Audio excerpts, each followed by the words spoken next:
کانٹوں کو گل ذروں کو خورشید بنانے آیا تھا، شمع حیات اسی کی بجھانی چاہی ظلمت زادوں نے، شمع حیات اسی کی بجھانی چاہی ظلمت زادوں نے، جو ہر دل میں ہر گھر میں ایک دید جلانے آیا تھا۔ کیا کیا ظلم کیے انسان اس انسان کامل پر، کیا کیا ظلم کیے انسان اس انسان کامل پر، جو دنیا میں انسان کو انسان بنانے آیا تھا۔ موصوف تشریف لائیں اور اپنی تقریر پیش کریں۔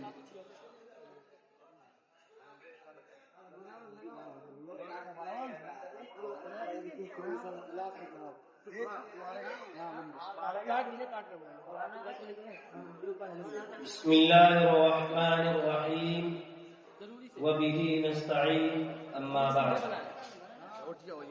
سلام الذات اقدس پر، سلام الفخر دورہ پر، سلام الذات اقدس پر، سلام الفخر دورہ پر، ہزاروں جس کے احسانات ہیں دنیا ان کا پر۔ سلام اس پر جلائی شمع عرفا جس نے سینوں میں، کیا حق کے لیے بیتاب سجدوں کو جبینوں میں۔ مشرق و مکرم اساتذہ کرام، مہمانان اعزام اور رفقائے بزم، آپ حضرات کو اچھی طرح معلوم ہے کہ 6 صدی عیسوی میں عالم انسانی سسک رہا تھا، گلشن ارضی ماتم کدا بنا ہوا تھا، فضائے کائنات پر ظلم و عدوان کی تیر و تار گھٹاؤں کی حکمرانی تھی، ہر طرف ظلم و جور اور جبر و تشدد کی تند تیز ہوائیں چل رہی تھیں، ہر سمت نفرت و عداوت کے شعلے بھڑک رہے تھے، معصوم کلیوں کو زندہ درگور کیا جا رہا تھا، مظلوم عورتوں کو جانوروں سے بھی بدتر سمجھا جا رہا تھا۔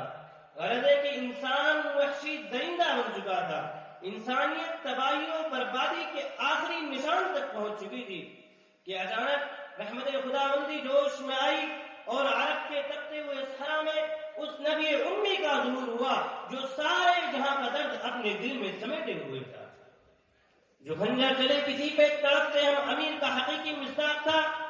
چنانچہ اس ذات اقدس نے ان تمام ظلم و ستم کے خلاف عالم بغاوت بلند کیا، انسانوں کو صحیح راہ دکھانے کی کوشش کی، انہیں ضلالت کے اندھیروں سے نکال کر ہدایت کی روشنی میں لا کھڑا کیا، زنجیر غلامی میں جکڑے ہوئے انسانوں کو آزادی کی فتح بخشی، معصوم کلیوں کو مسکرانے کا حق عطا کیا، مظلوم عورتوں کو باعزت مقام دیا، بگڑے ہوئے معاشرے کی اصلاح کی اور تڑپتی ہوئی انسانیت کی مسیحائی۔ حضرات، ایسی عظیم ہستی، ایسی مقدس ہستی، ایسی بابرکت ہستی اور ایسی پاکیزہ ہستی تو اس قابل تھی کہ اسے سینے سے لگایا جاتا، اسے پلکوں پہ بٹھایا جاتا، اس کے پاکیزہ جذبات کا احترام کیا جاتا، اس کے مقدس پیغام کو سمجھا جاتا، اس کی بے چینی اور طلب کو محسوس کیا جاتا، مگر بطور دنیا، انسانیت کی دشمن دنیا، وحشت و بربریت کی ماری ہوئی دنیا، انسانیت و شرافت کی قاتل دنیا یہ کیوں کر برداشت کر سکتی تھی؟ چنانچہ اچرخنی فام اس بات پر شاہد و عادل ہے کہ جب وہ عالم کا مسیح اس جہان رنگ و بو میں چل وگر ہوا، اسی دم ظلم و جور اور جبر و تشدد کی آندیاں چلنے لگی، بغض و عداوت کی تیر و تار گدائیں چھانے لگی، وحشت و بربریت کے پہاڑ توڑے جانے لگے، ستم کوشی اور احسان فراموشی کا نیا ریکارڈ قائم ہوا۔ یعنی لوگ اپنے محسن و مسیح کی آزاری اور ان کی ایذا رسانی میں مشغول ہو گئے، ان پر طرح طرح کے الزامات و اتہامات پیش کرنے لگے، ان کے پاکیزہ اوصاف و جذبات کو اپنی تقریبی ذہنیت کا شکار بنانا چاہا۔ ایک طرف تنہا آپ صلی اللہ علیہ وسلم کی ذات اقدس تھی تو دوسری طرف سارے شیطانی چہرے اور تابوت رشوت۔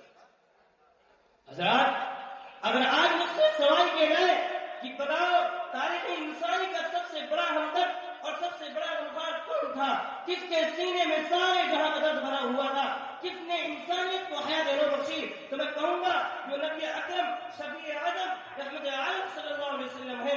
اور اگر آج مجھ سے سوال کیا جائے کہ بتاؤ تاریخ ظلم و جور اور جبر و تشدد کا سب سے زیادہ مظلوم اور سب سے زیادہ مغلوب کون تھا، کس کو سب سے زیادہ تکلیفیں دی گئی اور کس کو سب سے زیادہ اذیتیں پہنچائی گئی، تو میں کہوں گا کہ وہ حضور اکرم محسن اعظم فخر دو عالم صلی اللہ علیہ وسلم ہے، کیونکہ ہمارے پاس اس کے شواہد و دلائل موجود ہیں۔ انقلاب دہر کا روح رواں وہ کون تھا انقلاب ذہن کا روح روا وہ کون تھا؟ باعث تخلیق ہستی کل فقا وہ کون تھا؟ وہ کنازہ جس پہ داغ خالق عرش عظیم ایسا کامل اس جہاں میں اے زماں وہ کون تھا؟ حضرات، کیا تاریخ انسانی کی حدیث کم ظریفی نہیں ہے؟ کیا دامن انسانیت پر بدنما داغ نہیں ہے؟ کیا شرافت و صداقت کا قدر عام نہیں ہے کہ وہ ذات جو لوگوں کی ہدایت کے لیے تڑپتی رہی، لوگ اسے پتھر مارتے رہے، وہ ذات جو لوگوں کی بھلائی کے لیے اپنے وجود کو بھلاتی رہی، لوگ اسے گالیاں دیتے رہے، وہ ذات جو لوگوں کو ظلم و جور سے نجات دلانے کے لیے پریشان رہی، لوگ اس کی پشت پر اونٹ کو رکھتے رہے، وہ ذات گرامی جو لوگوں کو ظلم و جور سے نجات دلانے کے لیے پریشان رہی، لوگ اسے قید و بند کی سزائیں دیتے رہے، وہ ذات جس نے عورتوں کو سماج میں باعث مقام بخشا تھا، انہیں عورتوں میں سے بدبخت عورت اسے زہر کھلا کر اپنے بدبختانہ کردار کا مظاہرہ کرتی ہے۔ اور لاکھوں درود و سلام ہو اس محسن اعظم صلی اللہ علیہ وسلم پر جو تمام کچھ سنتا رہا، سہتا رہا، اور پھر بھی ان کی کامیابی اور کامرانی کے لیے تڑپتا رہا اور سڑکتا رہا، بگڑتا رہا۔ بتاؤ، اس خزاں نصیب اور علمہ زدہ دنیا کو حیات تازہ کس نے بخشی؟ تڑپتی ہوئی انسانیت کی غمخواری کس نے کی؟ نفرت کی آندھی میں شمع الفت کس نے جلائی؟ مساوات کا علم کس نے بلند کیا؟ حکومت کی جہانگیری کی بنا کس نے ڈالی؟ معصوم کلیوں کو مسکرانے کا حق کس نے ادا کیا؟ مظلوم عورتوں کو باعزت مقام کس نے دیا؟ اپنے قاتل کی جابخشی کس نے کی؟ اور دشمن عادل کے گھر کو دارالمان کس نے بنایا؟ بتاؤ اے ظالموں، بتاؤ، سائنس میں فطرت پرستی کے بجائے تفسیر فطرت کا سبق کس نے دیا؟ علمی دنیا میں خیال آرائی کے بجائے حقیقت نگاری کی طرف کس نے ڈالی؟ سماج کی تنظیم کے لیے ظلم کے بجائے عدل کی بنیاد کس نے ڈالی؟ سیاسیات میں شہنشاہیت کے بجائے عوامی حکومت کا راستہ کس نے نکالا؟ بتاؤ، خاموش کیوں ہو؟ ہاں، میں جانتا ہوں تمہارے پاس کا کوئی جواب نہیں۔ تو سنو، تاریخ شہادت دیتی ہے کہ تمام چیزیں انسانیت کو پیغمبر اسلام صلی اللہ علیہ وسلم سے ملی۔ آپ صلی اللہ علیہ وسلم کے سوا کوئی نہیں جس کی طرف حقیقی طور پر انکار نہ ہو تو منسوخ کیا جا سکے۔ اے لوگوں، مجھے یقین کامل اور اعتقاد محکم ہے کہ جب تعصب کے آندھیوں کا زور ٹوٹے گا، جب بغض و عداوت کے شعلے ٹھنڈے ہوں گے، جب انسانیت کو اپنے مقصد کی تلاش ہوگی، جب انسان حقیقت کا متلاشی ہوگا، تو اسے اسلام کی صداقت اور حقانیت تسلیم کرنی ہوگی، اسے محسن اعظم صلی اللہ علیہ وسلم کے آستار ناز پر جبین نیاز کر کرنے ہوں گے، آپ صلی اللہ علیہ وسلم کی ذات بابرکت پر گلہائے عقیدت پیش کرنے ہوں گے، اور آپ صلی اللہ علیہ وسلم کی خدمت اقدس میں درود و سلام کی گالیاں نشان کرنی ہوگی۔ کم از کم اتنا تو کہنا ہی ہوگا، ہو لاکھوں سلام اس آقا پر دلہ کو جس نے جوڑ دیے، ہو لاکھوں سلام اس آقا پر دلہ کو جس نے جوڑ دیے، دنیا کو دیا پیغام سکون، انسانوں کے رخ موڑ دیے، اس محسن آدم میں الیاس کیا کیا نہ دیا ہے عالم کو، دستور دیا، منشور دیا، کئی راہیں دی، کئی موڑ دیے، وما علینا الا البلاغ۔